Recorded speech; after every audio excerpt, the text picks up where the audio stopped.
Iran पर 12 दिनों तक हमले के बाद भी इजराइल खाली हाथ खामेनी को झुका नहीं पाया। क्या उल्टा पड़ गया नेतन्याहू का दांव? अमेरिका के मशहूर मैगजीन फॉरेन पॉलिसी का बड़ा खुलासा अगली खबर में आपको बताएंगे। रूस ने अफगानिस्तान में तालिबान सरकार को दी मान्यता, ऐसा करने वाला दुनिया का पहला देश है। तालिबान ने फैसले को बताया बहादुरी भरा।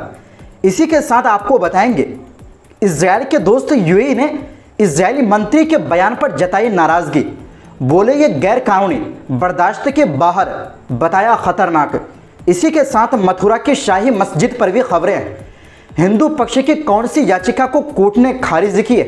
तो बिना समय गंवाए खबरों की शुरुआत करते हैं। दोस्तों, इजराइल ने 13 जून को जब ईरान पर बड़े पैमाने पर हवाई हमला बोल दिया था, जिसके बाद दोनों के बीच 12 दिनों तक भीषण जंग चली। इस दौरान इजरायली प्रधानमंत्री बेंजामिन नेतन्याहू ने कहा था कि वो ईरान के सुप्रीम लीडर अयतुल्ला अली खामेनी की सत्ता खत्म करना चाहते हैं और ईरान के परमाणु ठिकानों को तबाह करना उनका मकसद है। अब जब ये युद्ध खत्म हो गया है तो बड़ा सवाल ये उठता है कि क्या इजराइल अपने इन मकसदों में कामयाब हो पाया? अमेरिका की मशहूर मैगजीन फॉरेन पॉलिसी ने इस लड़ाई को एक नाकाम दांव यानी असफल जुआ बताया है। अमेरिकी मैगजीन फॉरेन पॉलिसी के मुताबिक इजराइल इस लड़ाई में अपने उन उद्देश्यों को हासिल नहीं कर पाया जो उसने दुनिया के सामने रखे थे। इस जंग ने उस मिथम यानी सोच को भी तोड़ दिया कि किसी दूसरे देश के हमले से ईरान बिखर जाएगा। मैगजीन के लेख में कहा गया है कि प्रधानमंत्री नेतन्याहू ने इस्लामिक गणराज्य के खतरे को खत्म करने के इरादे से युद्ध शुरू किया था, लेकिन उल्टा इससे इजराइल की अपनी कमजोरियां उजागर हो गई। इस हमले से ईरान का राष्ट्रवाद और मजबूत हुआ और इजराइल ईरान की असली सैन्य या परमाणु ताकत को भी खत्म करने में नाकाम रहा। मैगजीन के मुताबिक इस जंग में दोनों देशों को भारी नुकसान हुआ। ईरान ने इजराइल के शहरों और अहम ठिकानों पर मिसाइल दागकर सफलतापूर्वक जवाब दिया। रात के वक्त ईरान ने सैकड़ों मिसाइलें छोड़ी जो सीधे तेल अवीव और हाइफा जैसे तटीय इलाकों को निशाना बना रही थी।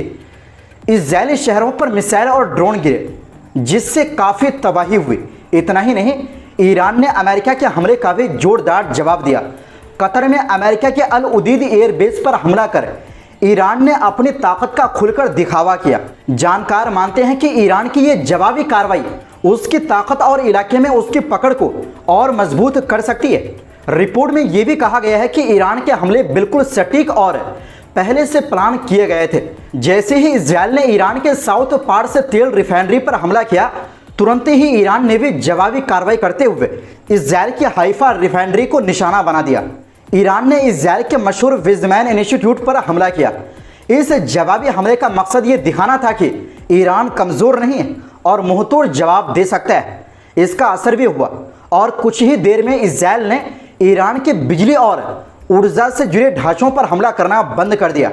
इस बीच इजराइल ने ईरान के रिहायशी इलाकों, मीडिया दफ्तरों, जेलों और पुलिस स्टेशनों को निशाना बनाकर हमला किया। इसे ऐसी रणनीति माना जा रहा है जिससे ईरान के अंदर अशांति फैलाई जा सके। इससे लोगों को यह भी लगने लगा कि इजराइल का असली मकसद ईरान की जनता को आज़ाद कराना नहीं, बल्कि देश को अंदर से कमज़ोर और अस्थिर करना था। लेख में यह भी कहा गया है कि इस जंग के बाद जो युद्ध विराम हुआ, उसने ईरान के परमाणु प्रोग्राम को लेकर जो टेंशन थी उसे ज्यों का त्यों छोड़ दिया और यह मुद्दा आगे चलकर किसी और बड़ी जंग की वजह बन सकता है। यानी कुल मिलाकर अमेरिकी मैगजीन ने साफ कह दिया कि इजराइल का मकसद ईरान में बुरी तरह फेल हो गया है, बल्कि उल्टा इजराइल का नुकसान हुआ है। वहीं दूसरी ओर दोस्तों, अफगानिस्तान में तालिबान की सत्ता को रूस ने आधिकारिक मान्यता दे दी है। ऐसा करने वाला रूस दुनिया का पहला देश बन गया है। ये घोषणा गुरुवार को काबुल में अफगान विदेश मंत्री आमिर खान मुत्तकी और अफगानिस्तान में रूस के राजदूत दिमित्री झिरनों के बीच हुई बैठक के बाद की गई।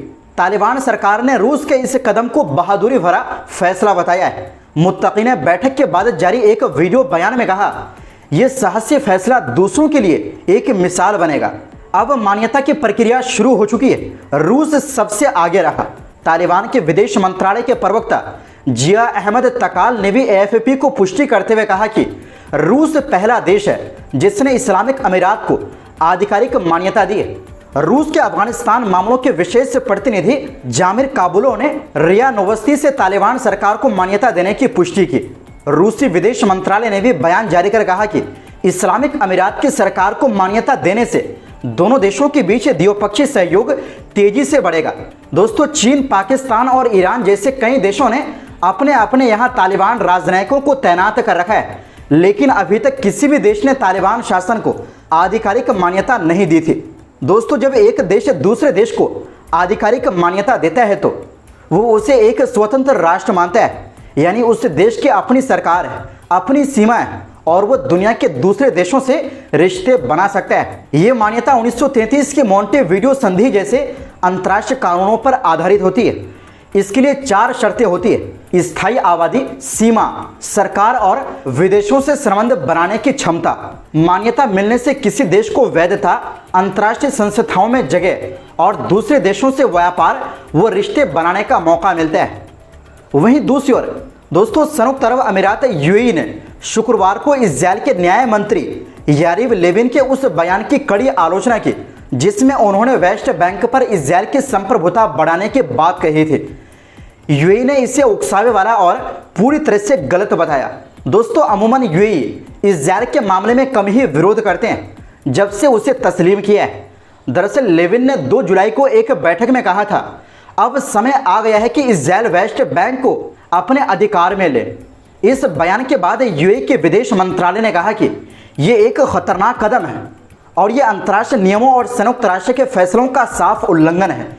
यूएई ने साफ कहा कि वो ऐसी किसी भी बात या कोशिश को पूरी तरह से खारिज करता है जो कब्जे वाले फिलिस्तीनी इलाकों की कानूनी स्थिति को बदलने की कोशिश करे।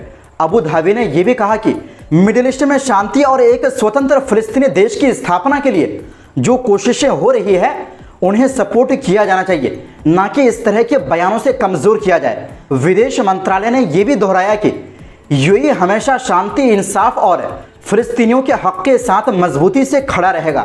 फिलिस्तीनी रिपोर्ट्स के मुताबिक 2024 के अंत तक करीब 7,70,000 इजरायली अवैध रूप से वेस्ट बैंक में बस्तियों में रह रहे हैं। ये लोग 180 बड़ी बस्तियों और 256 अवैध ठिकानों में बसे हुए हैं। इजरायली सरकारी आंकड़ों के मुताबिक 2024 के पहले 6 महीने में ही वेस्ट बैंक में इजरायली बस्तियों से फिलिस्तीनियों पर 414 हमले हुए हैं, जो पिछले साल के मुकाबले 30% ज़्यादा है। वहीं दूसरी ओर दोस्तों, उत्तर प्रदेश के मथुरा में, जिसे कृष्ण जन्मभूमि कहा जाता है, शाही ईदगाह मस्जिद विवाद मामले में शुक्रवार को इलाहाबाद हाई कोर्ट ने हिंदू पक्ष की मांग वाली एक याचिका को खारिज कर दिया है। हिंदू पक्ष ने मांग की थी कि शाही ईदगाह मस्जिद शब्द की जगह विवादित ढांचा शब्द का इस्तेमाल किया जाए, लेकिन अदालत ने हिंदू पक्ष की इस मांग वाली याचिका को खारिज कर दिया है। लाइव लॉ के मुताबिक न्यायमूर्ति राम मनोहर नारायण मिश्रा की पीठ ने मौखिक रूप से कहा कि ये अर्जी इस स्तर पर खारिज की जा रही है। कुछ लोगों का दावा है कि मथुरा की शाही ईदगाह मस्जिद भगवान कृष्ण के जन्म स्थल पर बनाई गई है, मतलब बाबरी मस्जिद के बाद अब दूसरे मस्जिद पर भी कुछ लोगों की नज़र है, जिसका पूरे देश के मुसलमान खुलकर विरोध कर रहा है। तो दोस्तों, फिलहाल के लिए इस रिपोर्ट में बस इतना ही। मिलते हैं एक नई रिपोर्ट्स के साथ।